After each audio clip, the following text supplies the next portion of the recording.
Hello, John. Hey Nicky, how's it going?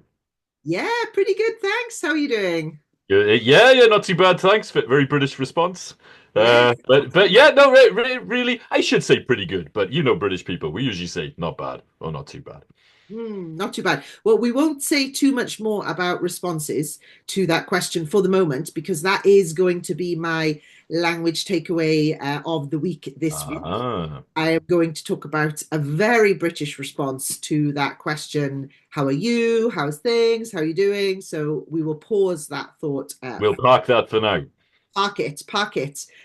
So, John, how was your week in English language coaching? But actually, before you tell us more about that, why don't you tell us a little bit about you? Will do, absolutely. So I'm John. I'm a language coach at Peartree Languages, and I've been lucky enough to be working in the area of English language coaching, English language teaching for quite a long time. So about 15 years now. So big numbers. And I've done it in a few different places around the world, face to face, online, across a lot of different contexts. But yeah, really enjoying my English language coaching at the moment. How about you, Nikki? Tell us a bit about Nikki.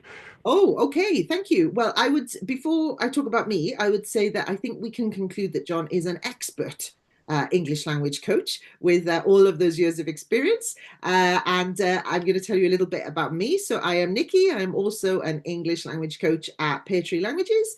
I've been teaching, coaching English for about 20 years, more or less, maybe a little bit more, but I've decided to stop counting at 20.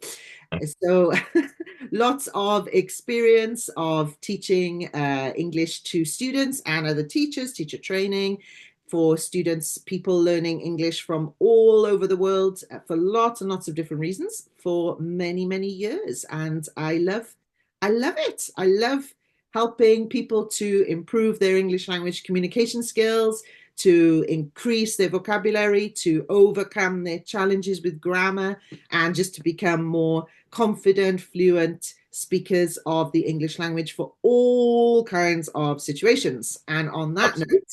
note, I will stop talking about myself and I'm going to hand back to John to tell you about his week in English language teaching and coaching, and also his takeaway of the week, his English language takeaway of the week. Over to you, John.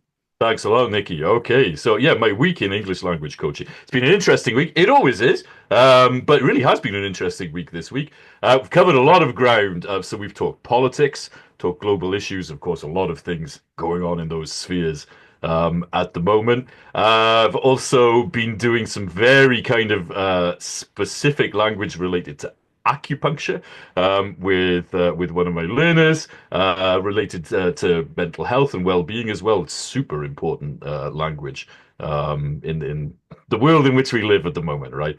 And I've been looking at some workplace idioms as well with one of my learners who's doing a great job with them. So she's been talking about biting her tongue and fighting fire with fire.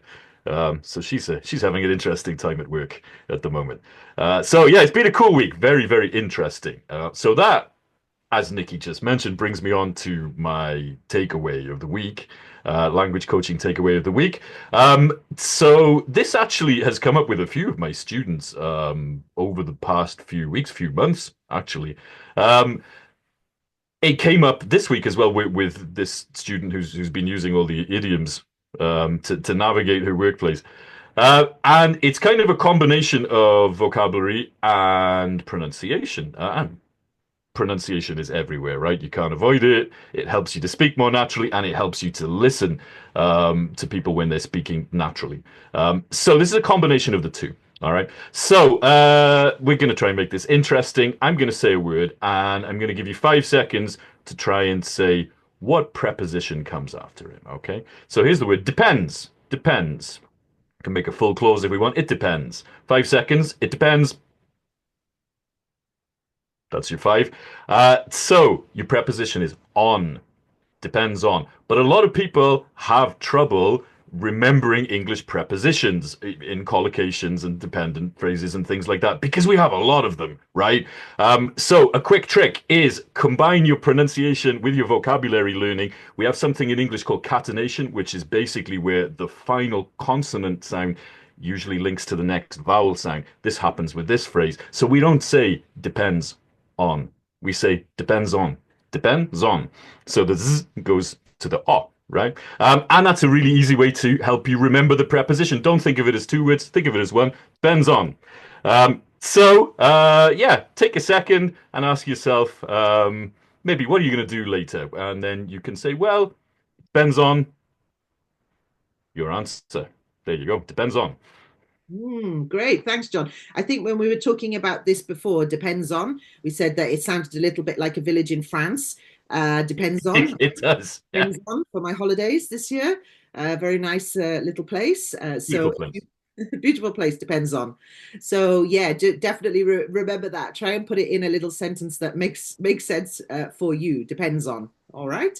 Okay. Thanks a lot. How about you, Nikki? How about your week in language coaching and your takeaway of the week?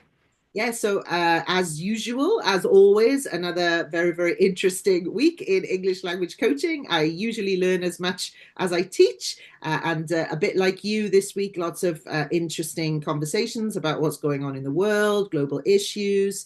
One of my students who is a senior tax advisor, we've been really talking a bit more in depth as well about what some of the changes in the world mean in terms of things like, and here's some vocabulary here, tariffs and taxes and levies and customs duty. So lots and lots of really specific language learning points there that we've been able to sort of clarify and get that student really familiar with using, which is obviously very useful when they're dealing with their clients.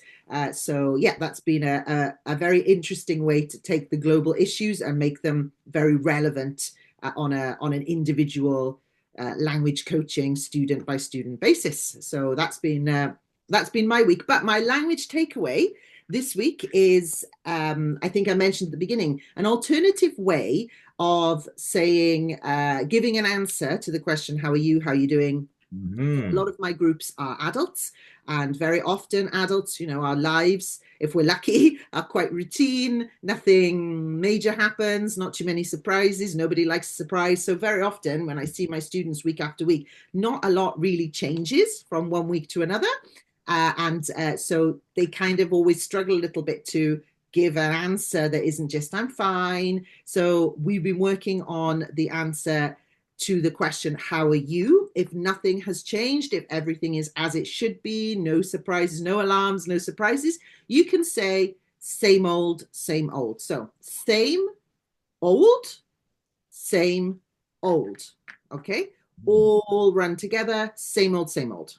Okay. So run those four words all together, and we end up with same old, same old. And this is just a way of saying that everything is absolutely fine as it should be, routine, nothing has changed, and no surprises. So the next time somebody asks you, how are you doing? If everything is just fine and normal, you can say, same old, same old. And Same that's a old, same old. nice, natural English way of saying that you're fine and everything is fine. So that's my language takeaway of the week. So we hope that you've enjoyed this little session of sharing a little bit about our English language coaching world, and also giving you two very practical things that you can use to make your English sound more natural. John, if people would like to find you, us, they would like a language coach in their life, they would like to find out more about our services, where can they do that, please? Exactly. If you would like to have some of our language coaching in your life, to enter the Peartree world, which is a wonderful world, then you can find us online. You can find us at peartreelanguages.com, as you can see right here. You could connect with us a little bit old school on WhatsApp. That would be cool. You can find us on the socials. You can find us on Instagram. You can find us on Facebook as well. So yeah, check us out, get in touch. We would really love to meet you, and we'd love to work with you. And it depends on See what How you you're did there. watching this video. I had to get that in there. It depends on how you're watching this video. If you're watching us on YouTube, please, please, please subscribe to the channel so that you don't miss any of our language takeaways or any other fantastic info that we're going to share with you on this channel. So please do subscribe to us on YouTube. Or as Jon said, just drop us a WhatsApp. We are on WhatsApp and we are very happy to hear from you there. Okay, thank you very much, Jon. So Thanks a until lot, next Nicky. hopefully it'll be same old, same old Same old, next, same old. next time. I will see you soon. Take care, everybody. Bye, everybody.